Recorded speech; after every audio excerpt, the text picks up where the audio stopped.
आता Hooke's law जो आहे हा स्ट्रेस आणि स्ट्रेन संदर्भात आहे. पहा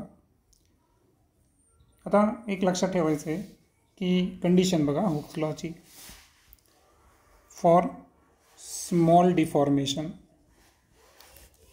म्हणजे फोर्स अप्लाइड केल्यानंतर वस्तूमध्ये जो चेंज येतो लेंथ व्हॉल्यूम एरियामध्ये हा जर कमी प्रमाणात येत असेल तर अशा वेळेस या ठिकाणी स्ट्रेस आणि स्ट्रेन हे एकमेकांच्या काय असतात, प्रोपोर्शनल असतात. त्यालाच म्हणायचं हुक्स लॉ.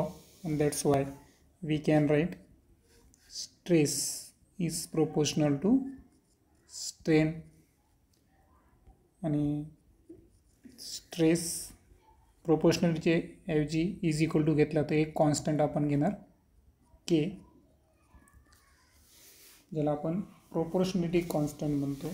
आणि या प्रोपोर्शनलिटी ऑफ कॉन्स्टंट केला एक सेपरेट नावसुद्धा आहे, ते म्हणायचं त्याला modulus of elasticity. So it is the modulus of elasticity. आणि मॉड्युलस ऑफ इलॅस्टिसिटी के जर काढायचं असेल तर तुम्ही काय करणार, स्ट्रेस आणि स्ट्रेन यांचा काय घेणार, रेशो घेणार. ओके. आता हुक्स लॉ जो आहे हा एक इम्पिरिकल लॉ आहे आणि ॲक्च्युअल हा जास्तीत जास्त मटेरियलला लागू आहे. परंतु असे सुद्धा काही मटेरियल्स आहेत की जे हुक्स लॉला फॉलो करत नाही, पण जास्तीत जास्त मटेरियलला हुक्स लॉ ॲप्लिकेबल आहे. आता आपल्याला एक कर्व अभ्यासायचा आहे. आता जसं की आपल्याला रिलेशनशिप जे आहे ते आपण पाहिलं आता स्ट्रेस आणि स्ट्रेनमधलं. तर आता आपल्याला काय करायचं, एक टेस्ट सिलेंडर किंवा एक वायर घेतला आपण आणि त्याला स्ट्रेच केलं फोर्स अप्लाइड करून, असं आपण कन्सिडर करू. आणि जो फ्रॅक्शनल चेंज असेल लेनमधला आणि अप्लाइड फोर्स यांची आपण काय करणार इथं नोंद घेणार. जसं की तुम्ही जर पाहिलं तर एक्स ॲक्सिसला काय घेतलं आपण, स्ट्रेन, आणि वाय ॲक्सिसला काय घेतला, स्ट्रेस. ओके. आता अप्लाइड फोर्स जो आहे तो हा आपल्याला काय करायचा, ग्रॅज्युअली टप्प्याटप्प्यानं आपण काय करत जाणार, इन्क्रीज करत जाणार है ना. सो आपल्याला काय करायचं आहे, फोर्स जो आहे तर फोर्स टप्प्याटप्प्यानं अप्लाइड फोर्स आपल्याला इन्क्रीज करत जाणार आपण. आणि इन्क्रीज करत असताना जी लेंथ आहे तर या लेंथमध्ये जो चेंज येणार म्हणजे याचा अर्थ काय असणार, तो डेल्टा एल हा चेंज इन लेंथ वायरमधला आपल्याला काय करायचं आहे, मेजर करायचा आहे. तर आपल्याला माहीत आहे की एका विशिष्ट लिमिटपर्यंत डेल्टा एलसुद्धा या ठिकाणी काय होतो, इन्क्रीज होतो अप टू एक लिमिटपर्यंत. आता एक हा जो ग्राफ आहे हा टिपिकल एक मेटलचा संदर्भात एक ग्राफ घेतलेला आहे आपण. आणि हे आपण इलॉंगेशनचं काढायलो, तर तुम्ही कॉम्प्रेशनचं पण काढू शकता, शियर स्ट्रेसचं पण काढू शकता, काही अडचण नाही. तर आपण जे घ्यायलो ते टेन्सिल स्ट्रेस संदर्भात आहे. आता यामध्ये जर आपण पाहिलं तर करून लक्षात येईल तुमच्या की सुरुवात कुठून केली आपण, ओ पॉईंटपासून. सो ओ टू ए जर पाहिला आपण तर हा रिजन जो आहे ओ टू ए हा रिजन तुम्हाला कसा दिसेल बरं ग्राफचा, लिनियर. लिनियर याचा अर्थ काय, जसं जसं आपण स्ट्रेस अप्लाइड करत चाललो तसं स्ट्रेनसुद्धा काय होत गेलेला आहे, इन्क्रीज होत गेलेला आहे. तर हा जो पोर्शन आहे हा कसा आहे, लिनियर पोर्शन आहे. ओके. पुढे जर पाहिलं आपण तर किंवा आपण अशा हा एक रिजन असा आहे की यामध्ये आपण म्हणू शकतो की या रिजनमध्ये हुक्स लॉ जो आहे है ना, तर हा ओबे केला गेला. म्हणजे याचा अर्थ हुक्स लॉ जो आहे या ठिकाणी अप्लिकेबल आहे या रिजनसाठी. आणि आपल्याला माहीत आहे की जर आपण अप्लाइड फोर्स रिमूव्ह केला तर बॉडी पुन्हा एकदा कोणत्या पॉईंटला जाणार, ओ पॉईंटला जाणार. बरोबर आहे का. म्हणजे याचा अर्थ ओरिजिनल डायमेन्शन हे अचीव करणार बॉडी जर फोर्स रिमूव्ह केलं गेलं. आता हे जे रिजन आहे तर यामध्ये जो काही कोणताही सॉलिड जर असेल तर हा काय करतो माहिती का, इलॅस्टिक बॉडी म्हणून बिहेव करतो. सो या रिजनचं आणखीन एक वैशिष्ट्य म्हणजे कोणताही मेटल एक इलॅस्टिक बॉडी म्हणून बिहेव करत असतो, कारण जसं इलॅस्टिसिटी नाही का, फोर्स अप्लाइड केला की पुन्हा परत आपल्या ठिकाणी जाणे आहे ना, तर तसं बिहेवियर हे OA रिजनपर्यंत आहे. आता पुढचा रिजन आहे आपला A to B. Okay, so me AB लिहितो. तर या रिजनमध्ये जर पाहिलं आपण तर स्ट्रेस हा स्ट्रेनच्या प्रोपोर्शनल नाही आहे, बरोबर आहे का, कारण कर्व जर पाहिला तुम्ही तर त्या ठिकाणी काय झालं, तर लिनियर कर्व आहे का, नाही. सो या ठिकाणी आपल्याला असं म्हणता येईल की तर वाटल्यास आपण लिहू शकतो की स्ट्रेस इज नॉट प्रोपोर्शनल, म्हणजे इथं हुक्स लॉ ऑबे नाही झाला आहे की नाही, नॉट प्रोपोर्शनल टू स्ट्रेन. मात्र या पोर्शनचं आणखीन एक वैशिष्ट्य आहे की जर आपण अप्लाइड फोर्स जर रिमूव्ह केला है ना, जर आपण अप्लाइड फोर्स अशा केसमध्ये जर रिमूव्ह केला तर बॉडीचं पुन्हा एकदा काय होतं, डिफॉर्मेशन होतं.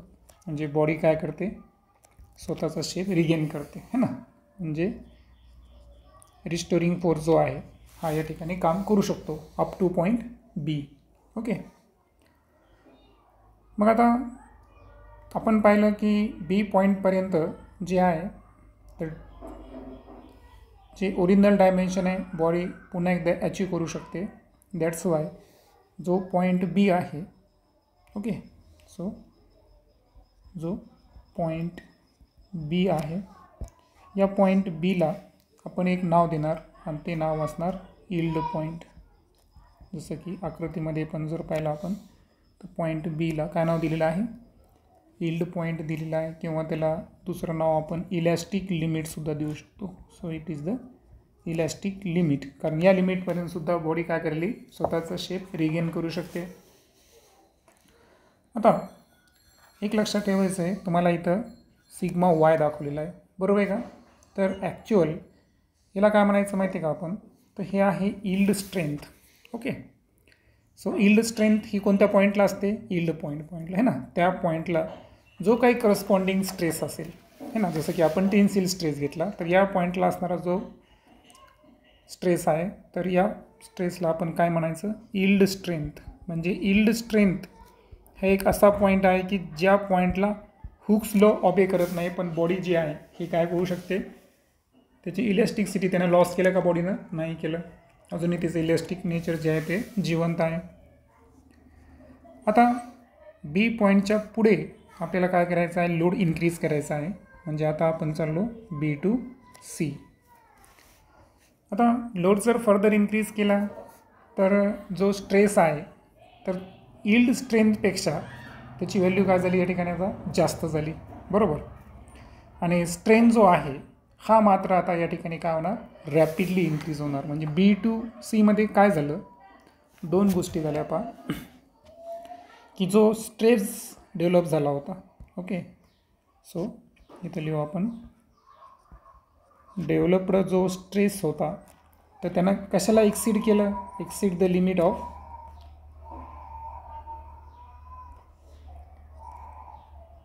Exceed the yield strength. जी यील्ड स्ट्रेंथ आपण पाहिली होती आता, बरोबर. तर यील्ड स्ट्रेंथ आपण कोणत्या सिम्बॉलला दाखवली होती, सिग्मा Y, बरोबर. त्या यील्ड स्ट्रेंथपेक्षा डेव्हलप्ड स्ट्रेस हा काय झाला, आता जास्त झाला.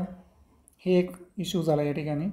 आणि एक्स ॲक्सिसला जर पाहिला होता आपण है ना, तर स्ट्रेसच्या तुलनेमध्ये जास्त वाढायला लागला, बरोबर आहे का. म्हणजे याचा अर्थ आपण असं म्हणू की स्ट्रेसमधला स्मॉल चेंजसुद्धा स्ट्रेनमध्ये रॅपिडली चेंज आणायला या ठिकाणी. किंवा मग एका शब्दामध्ये लिहू आपण की स्पष्ट लिहायचं असेल तर जो स्ट्रेन आहे हा जलद गतीने इन्क्रीज व्हायला, सो त्याला आपण लिहू इन्क्रीज्ड रॅपिडली, इन्क्रीज रॅपिडली.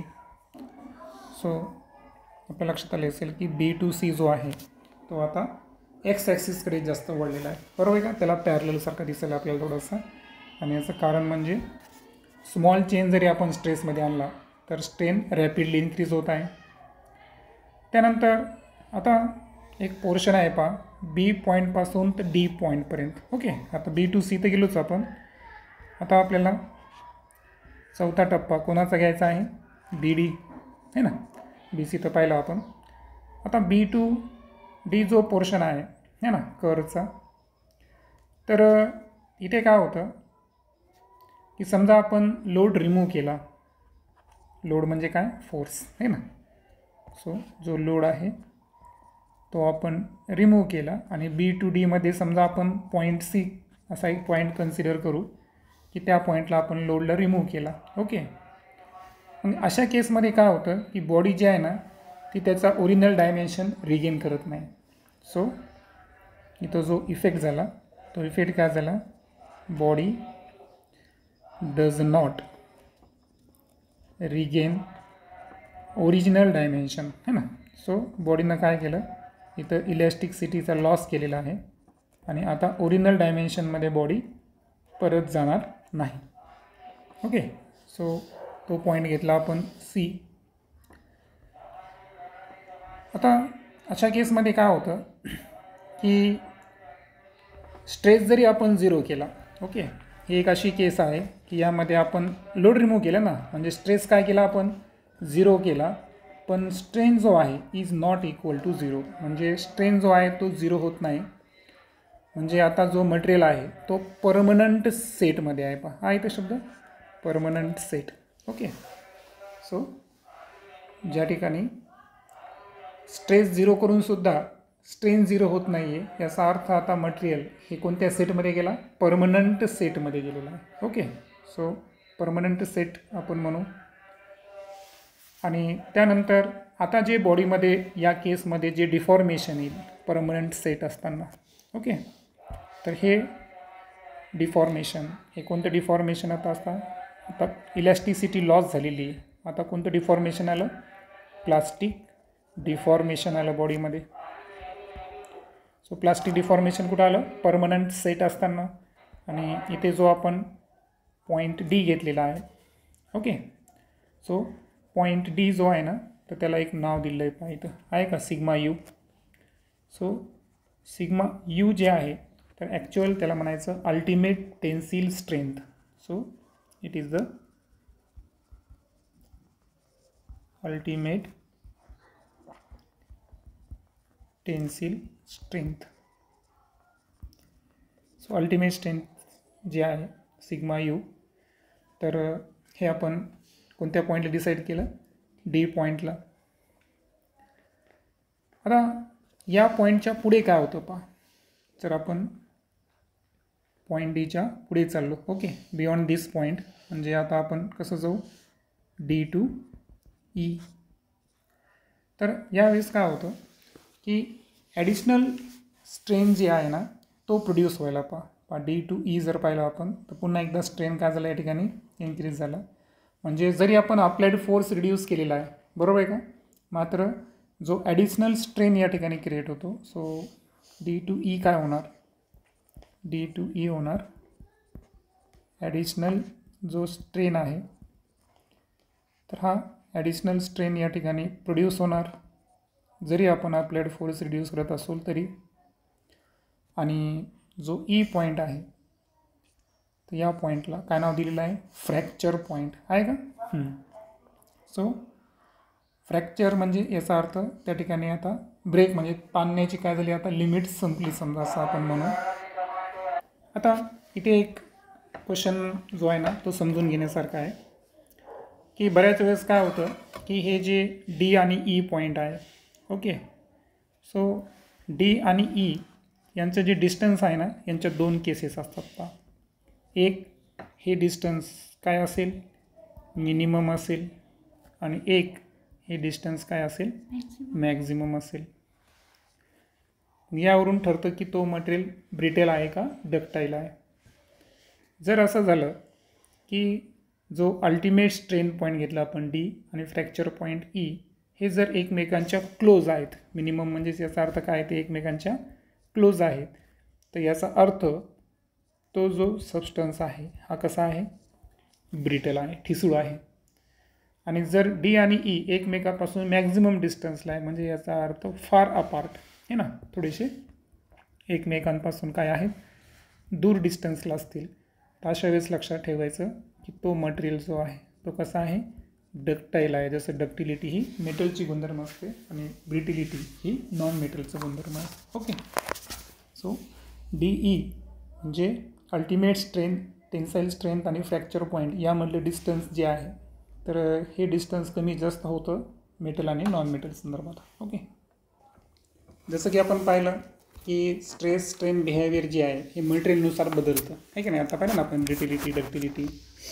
आता रबर जे आहे त्याला आपण सेव्हरल टाइम्स त्याच्या ओरिजिनल लेंथनं काय करू शकतो, पुल करू शकतो आणि तो ओरिजिनल शेपला रिटर्न येईल. आता इथं फिगर 8.3 आहे ही, यामध्ये स्ट्रेन वर्सेस स्ट्रेस दाखवलेला आहे पहा आपल्याला, है ना, कवर. आता ॲक्च्युअल हे जे आहे ना, तर आपल्या हर्टमध्ये बायोलॉजीच्या टीचर्सनं तुम्हाला शिकवलं असेल ॲरोटा, आहे की नाही, जे इलॅस्टिक टिश्यू आहे आपला, है ना. सो आपण जे इलॅस्टिक टिश्यू आहे, ओके, ऑफ ॲरोटा,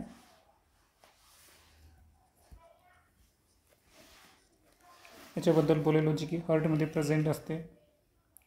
आता तुम्हाला माहीत आहे की याचा इलॅस्टिक रिजन जो आहे हा फार लार्ज आहे, कारण इलॅस्टिक प्रॉपर्टी आहे त्याच्यामध्ये. पण जरी इलॅस्टिक रिजन लार्ज असेल जरी इलॅस्टिक रिजन लार्ज असेल, परंतु जास्तीत जास्त रिजनमध्ये हुक्स लॉ ओबे होत नाही.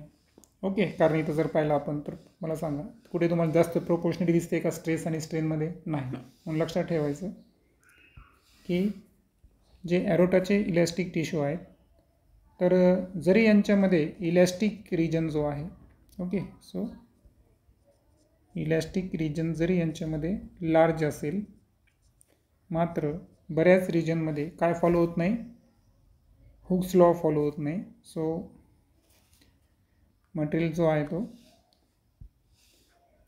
डज नॉट ओबे, है ना. ग्राफहून लक्षात येईल तुमचं, आहे ना. कुठे स्ट्रेट लाईन आहे का, स्लोपची नाही. So does not obey Hooke's law over most region. Okay. So over the most region म्हणजे जास्तीत जास्त रिजनमध्ये जर पाहिलं आपण तर स्ट्रेस हा स्ट्रेनच्या डायरेक्टली प्रोपोर्शनल नाही आहे. हे इलॅस्टिक टिश्यू ऑफ ॲरोटाचं वैशिष्ट्य आहे. दुसरं आणखीन एक वैशिष्ट्य सांगायचं असेल याच्यामध्ये, तर प्लास्टिक रिजन जो आहे ना तो सुद्धा निश्चित नसतो. सो याला आपल्याला म्हणता येईल की no well define plastic region. Okay. So plastic region जो आहे तो सुद्धा याचा वेल डिफाईन नसतो.